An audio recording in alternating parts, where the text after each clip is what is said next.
Hi, my name is Noel Davis with World Composting, and today we're going to do an update on our Vermibag Max. Now, this system has been running for 63 days without an update or adding food or anything like that. I do expect this system to be a little bit drier than the Urban Worm Bag and the trash can system because this one has a mesh netting on top, and even though I do keep that tarp on top of it, I know a lot of moisture escapes this system. It's been very dry in the house. I mean, my knuckles have been cracking and breaking a little bit when I don't use cream on them.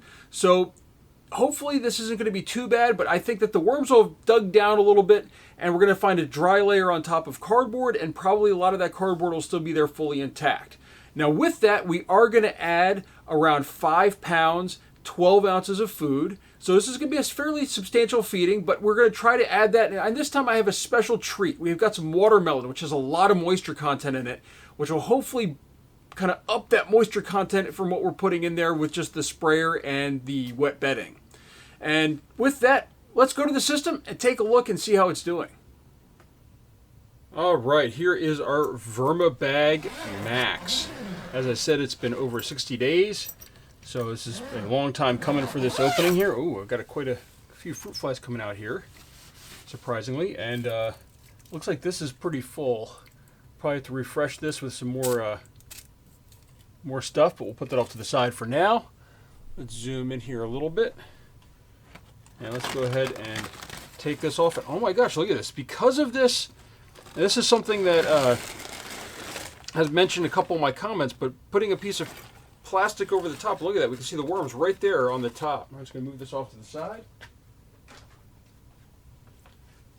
And look at that. They're already on the top here. They're kind of going to town as far as everything. So really I was off. This actually was probably the most moist system I had as far as, look at this. I mean, you can see all these worms right in the top here. Let's just zoom down a little bit right here. Look at this. Look at this material. This looks really good. You can see the worms are all through here. They're starting to work at it. And after that initial bunch of fruit flies, it really doesn't seem like there's many in here. So I wonder if they'd run out of food as well. But look at this. This material looks great. They are working on these corn cobs right here. This, or I should say, this is the silk of a corn. Let's just see. I'm sure there's corn cobs in here as well. They take a long time to break down, and here we go. We found our first corn cob. So break that in half, and you can see they've kind of invaded the inside of it a little bit. A little dry on the sides, unsurprisingly. But look at that. You can just see the worms in here look really good and really healthy. So this system is doing really good. I think that tarp on top definitely helps it out a little bit. This also, these corn cobs might be adding a little bit of extra space in there, which is nice. And then we've got this husk, which there's a whole bunch of them on here eating away at this. So nice fibrous material for them to slowly work on. Let's just kind of dig down a little bit more. Let's see what this looks like. I mean, you can see this is also mixed in with the, we had the pine shavings in here too. Those are still there, but it's allowing a good amount of air, I think, to penetrate down here. And it looks like this is really healthy. So this is doing actually really, really well. You can see that the pine shavings are definitely there. And if those come out the other side, that's perfectly fine. Pine shavings are perfectly fine for your garden and everything. But this looks really, really nice. This is doing the best out of the systems, I think. But again, I think it's simply because of that little plastic part over it. You can see right here, we've got this little top section of cardboard, and then underneath it's almost all composted material of what can be quickly. I mean, these corn husks take a long time to break down. That's a very fibrous material. That's still there, but everything around it is gone after 60 days. I mean, this is great. And of course, you got the corn cob still, but those do take a long time to break down. No worms in that one. Let me just break this apart. You can see they've sort of chewed away at the inside of it here a little bit. So and they've gone in here, they've gotten what they can, at least for now, until it breaks down further, and they just take a long time to break down. It'd be better if I broke them up into smaller pieces and increased the surface area of them, so that way they can break them apart a little bit easier. But that looks, I mean, this just looks phenomenal. This material, the worms, and the worms look nice and healthy. It is a little bit dry, but not nearly as bad as the other ones, which had the entire top being dry. But it's just phenomenal looking material. I really do like this. Sorry about the creaking. That's the wooden frame of this kind of creaking a little bit as I move it around. This side was a little bit drier, more cardboard over here, a lot of it not broken down. We've got these, where what are these? Artichokes. Artichoke peelings. We've got some of those on this side as well. Got little white, I think these are springtails that are all through here, these white bugs. They're too big, they're too small to be larvae. And they're not really like creeping along, they're walking. It's more of a, so those are in here. This material just looks phenomenal. I mean, normally you wouldn't be turning your bins over like this, but not as many worms as I feel in some of the other systems, but still looks good. But look at this. I mean, this is almost all composted, which is great. You know, except for what's over here on the sides or what was by the corners, but everything's been sort of like touched. And it's they're really starting to work on this here. In fact, you know what? We might add just a layer of cardboard in here just to make sure we've got that barrier going that I like to have. We might add a little bit of dry cardboard in here, just a small layer. Or we could add, actually, we could add more of the pine shavings. Maybe we'll do that. We'll add some pine shavings. I wasn't planning on this here, but I'm going to go ahead and grab my pine shavings and just add a couple handfuls in here. Just sprinkle them on top. And I'm trying to use up this massive bag that I said I didn't buy this originally for the worms. I bought this for my hamster, and well, I should say my son's hamster, and then we found out they're not supposed to have pine shavings in their beds, in their cages. So there we go. You got a little bit on top here. This is just going to protect the worms a little bit. Hopefully they'll burrow down and everything. I'm sure that's very, very bright right now on camera. And now we're going to go ahead and add our food. So as I said, hold on, I'm just going to smash this to break it apart here. There we go. We've got our watermelon. This is from a while ago. It's been sitting in my freezer for quite a while. Let me just try to get all that little bits of ice out of there. We'll reload that in a little bit. There's not much watermelon in here, but this stuff has a lot of moisture content in it. And it's going to melt down, and it's going to just find its way into the lower sections. And then we have one of our regular mixes of stuff. Actually, break that one apart as well. There we go. So one nice thing about the frame on this system is that it's pretty robust because it's a wooden frame. I'm just trying to break off some of the last of the ice in here as well. But the frame, being wood, is very robust, so I can kind of slam things against it. I can lay stuff across it. It's not going to break apart on me in any way. We do have some lemons in here. This one's a pretty new one as far as adding it to the freezer. I think this one was on top. So let's just see here. Again, of course, lots of bananas in my systems. We've got some avocado shells right here. I'm just going to break those apart. I've been trying to get better about doing this. Breaking these avocado apart if I can. Another one right here.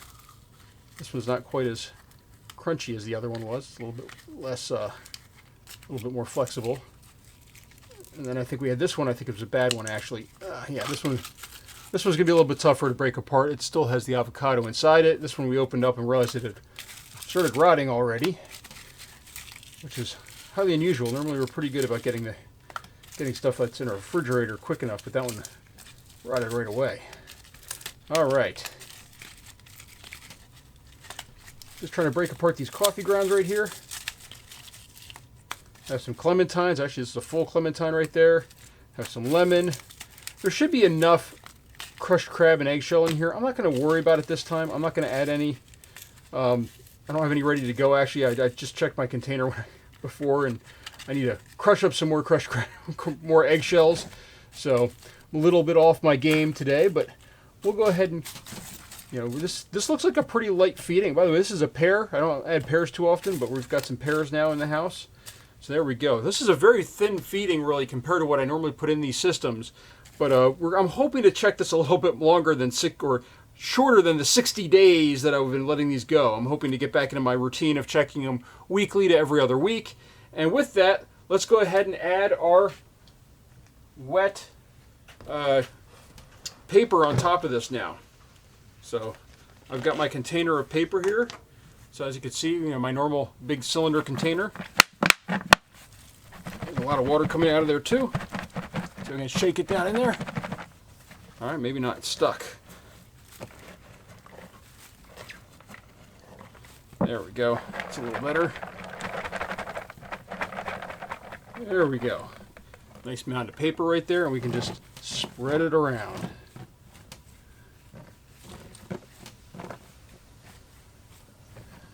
Got a little bit left in here. I really crammed the paper in here for this system. I like adding a lot of paper to it because of the way this one works. It tends to dry out. I like to add a lot more paper to it with more moisture. That's why we've also got the watermelon in there. Although with the, I think with the tarp on top, it tends to hold that water in just a slight bit better. Now this one though, during the summer though, works really well, whereas I think the urban worm bags starts getting a little bit too wet. So there we go, we got almost all that paper in there. And we're going to actually, before I close this up, I'm going to spray a little bit more water on top.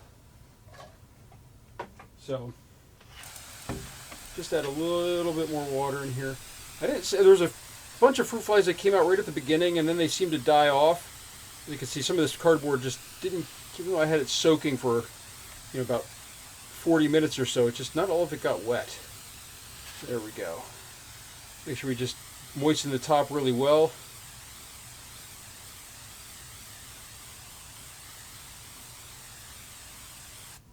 There we go, that's good. And then the other thing I wanted to do was I wanted to sort of refresh this trap. So I'm going to put this right here just for a second. And I'm going to grab my apple cider vinegar. There should be some, so I've got my apple cider vinegar. There should already be a good amount of soap in there. I usually add well more than a drop. I'm not too worried about that sort of being there. So we just need to refresh the liquid a little bit. So we're going to go ahead and add that in. That's going to lure them in. Swirl it around a little bit. I'm going to put that all to the side though because we got to put our tarp on top. I almost forgot one time. So, or I think I closed everything up and then I realized, oh, I need to put that tarp on. So let me grab that tarp now and put that on top. Here we go. Just like this. All right. Now this is pretty high in here right now. So we're going to go ahead and put this in this corner this time, this far corner. We can see that. Let me just back you up here a little bit. I'm going to put it in that far corner, kind of push it down a little bit so that way there's some room for the fruit flies to kind of fly over to it or crawl over to it. And then we're going to go ahead and shut this up. So this system overall working really well. It looks like all the food was gone except for the difficult stuff, the more fibrous materials, and it's doing really well. So that's an update for our Vermibag Max. It's doing really well. 63 days in after our last feeding, and it's still going. Worms are still there, and the material looks fantastic. So thank you for watching. If you have any questions or comments, please leave them down below.